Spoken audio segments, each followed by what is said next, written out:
Apakah Tuhan itu mewajibkan perpuluhan? Atau mungkin perpuluhan itu masih berlaku nggak sih? Atau Tuhan mengharapkan kita untuk memberikan persepuluhan dan juga bukan persepuluhan, korban juga, ya. Bagi bisa lewat dua cara, lewat perintah yang jelas, ada pasal dan ayatnya, tapi juga kita harus berpikir begini, dia berbicara juga lewat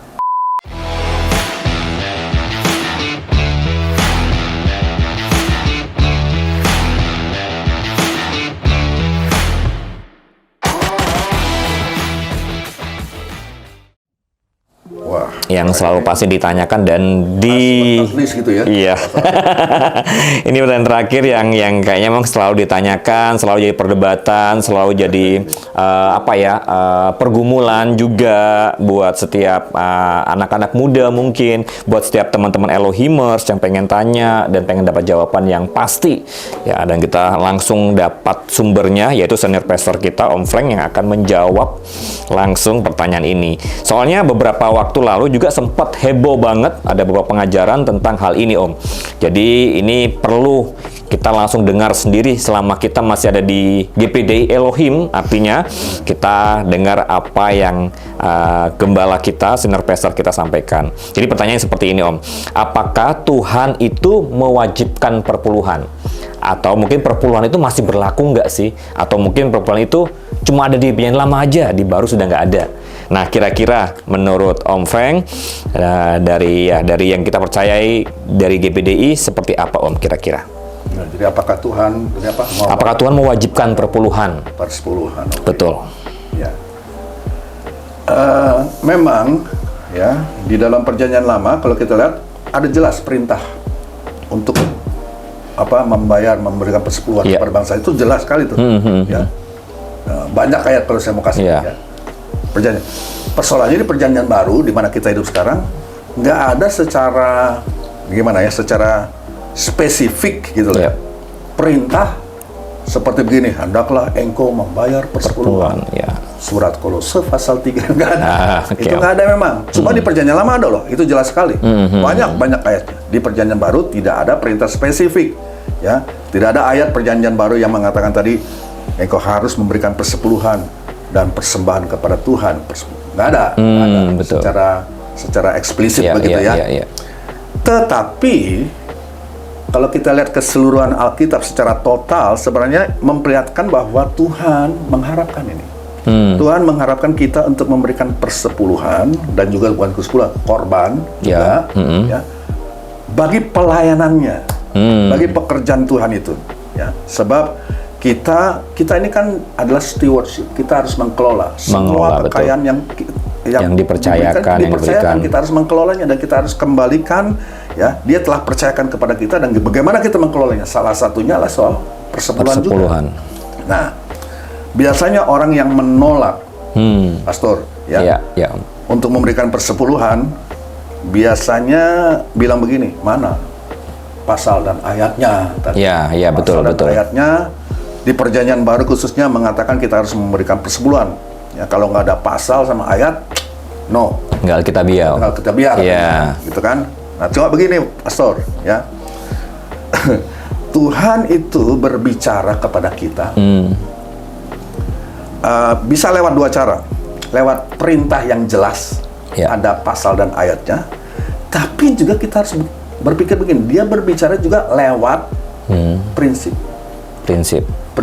Alkitab. Gitu loh. Walaupun tidak secara gamblang, eksplisit, jelas. Ada perkataan seperti itu dalam membayar persepuluhan. Memang tidak ada secara eksplisit, tetapi Tuhan bisa berbicara kepada kita lewat dua hal, lewat ayat secara eksplisit, tapi kita juga harus mengerti hati Allah lewat prinsip. Prinsip Alkitab.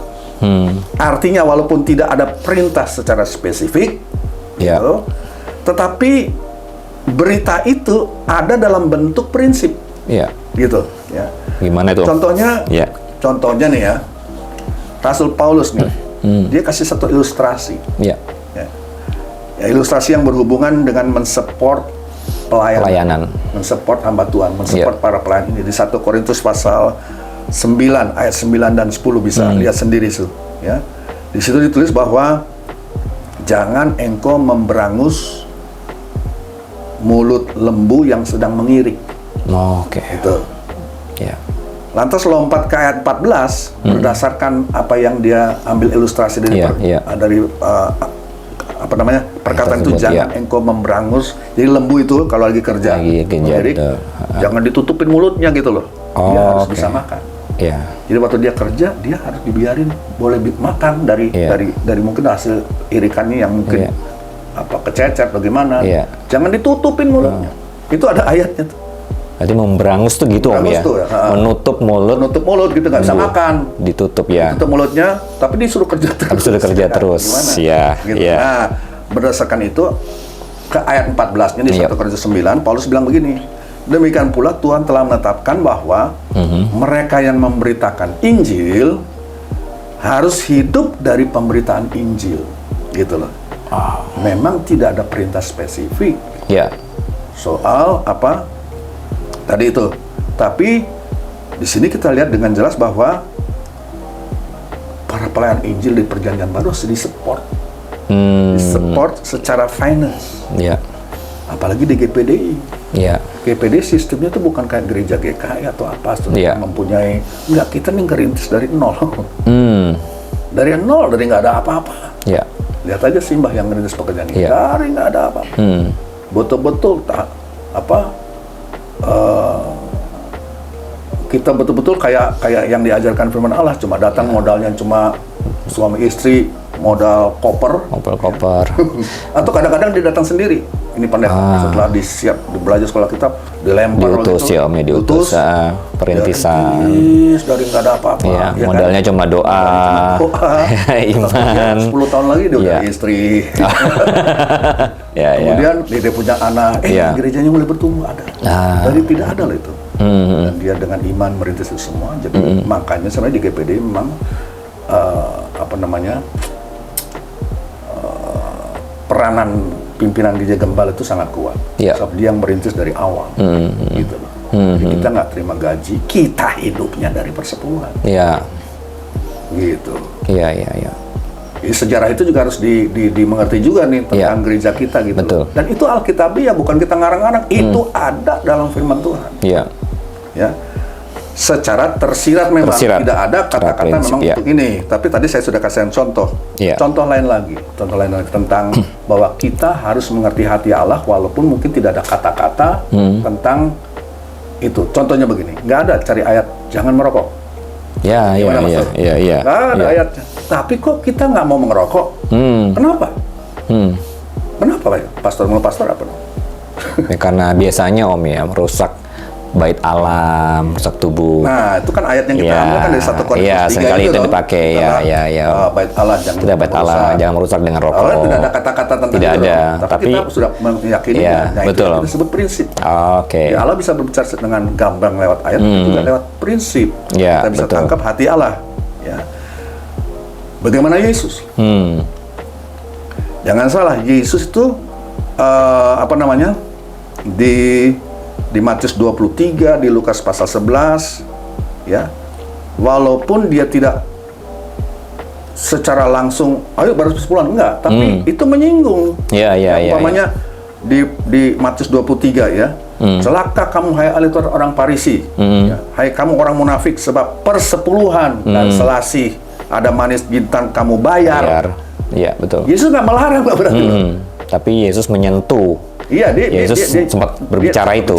Betul. Berarti kan ada aktivitas adalah kemunafikan dari orang Farisi itu. Dia bayar, persepuluhan itu dilakukan dengan hati yang untuk membanggakan diri, dengan maksud-maksud yang salah. Itu yang dihukum oleh Yesus. Tapi Yesus menyentuh ini, dia melarang di sini. Dia tidak menganulir loh. Artinya aktivitas itu tetap ada Om di zaman itu ya, betul. Tetap ada. Di Lukas 12 juga,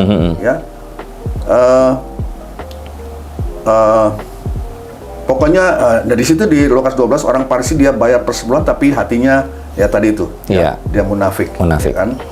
Nah, jadi Yesus dalam kedua ayat ini tidak melarang, tidak menganulir persepuluhan. Dia malah meneguhkan tentang persepuluhan yang dia hukum kemunafikan daripada orang yang bayar persepuluhan itu. Kan? Gitu loh.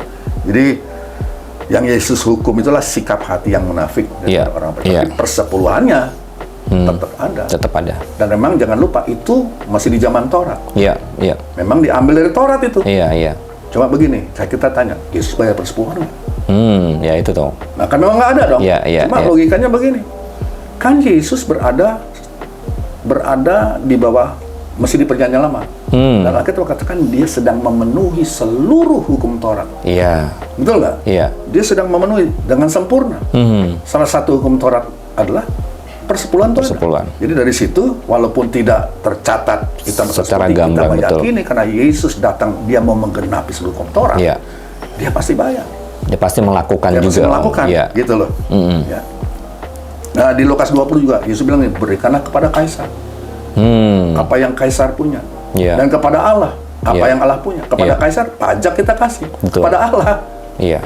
persepuluhan jelas kita kembalikan kepada Tuhan. Ya, jadi pajak adalah milik pemerintah, persepuluhan adalah milik Milik Tuhan. Allah. Iya. Ya. Nah yang ya, jadi saya kira seperti itulah yang mungkin saya dapat jelaskan tentang persepuluhan. Jadi buat kita harus mengerti juga bagaimana gereja kita dibesarkan, Dibesarkan, betul. didirikan. Iya. Bukan kita nih sistemnya bukan gimana ya kayak gereja lain yang Iya. gerejanya apa pendetanya udah dikasih udah semuanya udah lengkap Iya. dan apanya. Enggak, kita tuh Iya. mulai dari dasar, dari nggak ada Iya, apa-apa. iya, iya. Itu sudah trademarknya GPD itu. Nah, kita mau hidup dari mana dong? Iya. Ya kan? Iya. Makanya kita mengajarkan persepuluhan dan itu tidak salah. Itu Iya. tidak salah. Itu ada diajarkan dalam Alkitab. Di perjanjian baru jelas, di perjanjian Di perjanjian lama jelas, di perjanjian yang baru baru. memang tidak secara eksplisit, tapi tadi saya Tapi katakan Tuhan jelas. berbicara lewat dua cara. Dengan bahasa yang eksplisit ada ayat dan pasalnya, Misalnya, tapi juga tapi secara juga lewat prinsip prinsip. Iya. yang kita walaupun Allah tidak bicara, tapi kita bisa mengetahui hatinya, gitu loh. Iya. Sebenarnya bisa lebih jelas lagi di surat Ibrani sih nanti itu. Nah, saya cuma bilang begini, Iya. ya, memang mungkin tadi sudah disinggung, Iya. nah, itu kan zaman Taurat, bro. Iya, iya. Katanya Taurat sudah diabolis, Iya, iya. diselesaikan dengan Yesus di Iya, kayu betul, salib, gitu. betul. Iya, Om. Ya kan? Jadi sudah tidak Tidak berlaku lagi berlaku di lagi. dalam perjanjian baru. era perjanjian baru. Iya. Yesus sudah menghilangkannya di atas kayu salib. Saya mungkin untuk menjelaskannya saya mundur ke perjanjian lama lagi. Iya, Tapi apa, Om? sebelum Taurat, kita ke zaman Abraham. Ya. Abraham bukan hidup di zaman Taurat. Taurat belum ada tuh, masih ada berapa ya? Berapa ratus tahun sebelum Taurat diberikan. Nanti kalau Taurat kan di kitab Di Keluaran. Musa ya, Mas? Musa kan. Iya. Abraham kan Sebelumnya kejadian. sebelumnya masih udah berapa ratus. Iya. Di situ Abraham jelas memberikan persepuluhan kepada satu Tuhan. pribadi yang Iya. unik nih. Iya. Ini pribadi yang namanya Imam Melkisedek. Melkisedek Yang buat saya adalah merepresentasikan ya. teofani. Iya. Oh. sebuah teofani, artinya perwujudan Yesus, Yesus di perjanjian yang lama. Jadi Yesus bukan aja waktu pas di Bethlehem, dia sudah ada. Teofani, Om ya. Teofani. istilahnya gitu ya. Bukan Geofani kan, Om? Oh, bukan. Iya, Teofani. Oke. Ya, Om. Teofani istilah teologisnya. Istilah teologisnya, Kalau nggak salah betul. kan ya, Iya. Teofani. Iya. Jadi perwujudan Yesus di perjanjian Perjanjian lama lewat Dia muncul dalam Melkisedek. bentuk Melkisedek ini, dan si Abraham tuh membayar persepuluhan. Iya. Itu dia lakukan Sebelum adanya Taurat. Wow, wow, iya. Dan dia berikan persepuluhan. Si Melkisedek kasih apa? Perjamuan kudus. Dia Wow, bawa roti dan anggur. anggur. Nah, Iya. ini buat saya maknanya sangat dalam. Hmm. Kita juga hidup tidak di bawah Taurat. Iya. Kita sama hidupnya seperti Abraham, dengan iman gitu. Iya. Kita memberikan persepuluhan kepada Melkisedek kita, dan dia memberikan kita tubuh dan darah. Tubuh dan darahnya. Jadi saya mau tanya, kalau kalian tidak membayar persepuluhan, tega kalian makan tubuh dan darah Tuhan? Wow. Wah. Iya, Dalam logikanya ya. ke sana. Dalam banget, Om. Iya, sebab dia Melkisedek kita. Iya. Iya. Wow. Kita diberkati dan mau, apalagi soal tubuh dan darah itu buat saya sangat sakral. Abraham dia memberikan persepuluhan dan Melkisedek memberikan itu buat kita di zaman perjanjian baru sama. Iya. Iya. Abraham oleh sebab iman dibenarkan oleh sebab iman. Iya. Iya. Kita juga dibenarkan oleh sebab iman. Kita mengikuti tapak jejak Abraham. Jejaknya Abraham. Berani nggak kita yang tidak bayar persepuluhan? makan dari perjamuan kudus. Ya. Itu aja sih buat saya deh. Arti perjamuan kudus waktu itu Om, ya dari Melkisedek waktu memberikannya kepada Abraham itu kira-kira mengartikan apa Om? Selain kematian Kristus. Ya saya juga nggak tahu apa Abraham juga mengerti ya itu ya, tentang tubuh dan darah Tuhan. Tapi Melkisedek sebagai Yesus Kristus di perjanjian lama masa itu membawa roti dan anggur. Itu buat saya membahasakan bahwa kita di era perjanjian baru sama juga dengan eranya Abraham, belum ada Taurat. Ya kita pakai hukum kesinambungan penafsiran ya. Tubuh dan darah itu kan gambaran pengorbanan Yesus Kristus. Jadi apakah ini Yesus sedang menggambarkan kepada Abraham aku akan menggenapkan tugasku yang besar nanti, belum pada zaman ini. Aku membawa ini, kamu makan dan minum ini. Ya, seperti kita makan dan minum, tapi bedanya kita pasca salib Kristus. Abraham melihat ke depan dan kepada penyaliban Yesus yang masih belum terjadi. Dia lakukan itu dengan iman. Tapi dihubungkan, hebatnya dihubungkan dengan persepuluhan juga. Sehingga saya berani berkata, bagaimana kita di era perjanjian baru ini? Gitu. Kita menikmati tubuh dan darah Kristus, tapi kita tidak. Konsekuensinya, loh. Seperti itu aja dulu deh, Pastor. Wah, itu sebenarnya kalau ngomong soal perempuan pasti panjang banget Om, pasti akan menimbulkan banyak pertanyaan pasti. Tapi nggak apa-apa teman-teman semua, simpan pertanyaan kalian. Kalau memang masih ada seputar itu, pertanyaan kalian tentang persepuluhan, kalian boleh DM IG-nya EYC Solid, kalian boleh tanyakan lagi, dan nanti kita akan kumpulkan lagi pertanyaan-pertanyaan kalian, terus kita akan jawab dengan langsung ke narasumbernya ya. Tadi kita sudah dengar bagus banget penjelasan dari Om Frank tentang persepuluhan menurut doktrin GPDI, dan saya percaya kalau kita hidup di bawah sinode GPDI ya, kita harus melakukannya sesuai dengan apa yang GPDI percayai gitu kan. Jadi teman-teman semua, saya percaya ini menjadi berkat juga buat kita, dan semoga menjawab pertanyaan-pertanyaan kalian semua di setiap segmen tadi. Dan kalau masih belum jelas dan masih pengen tanya lagi, monggo silakan tanya lagi, DM di IG EYC Solid. Itu aja, sampai di sini diskusi kita tentang point of view episode ini. Dan sekali lagi thank you buat Om Frank yang sudah menjadi narasumber kita. Sampai kita ketemu di lain kesempatan Om. Tuhan Yesus memberkati. See you guys. God bless you.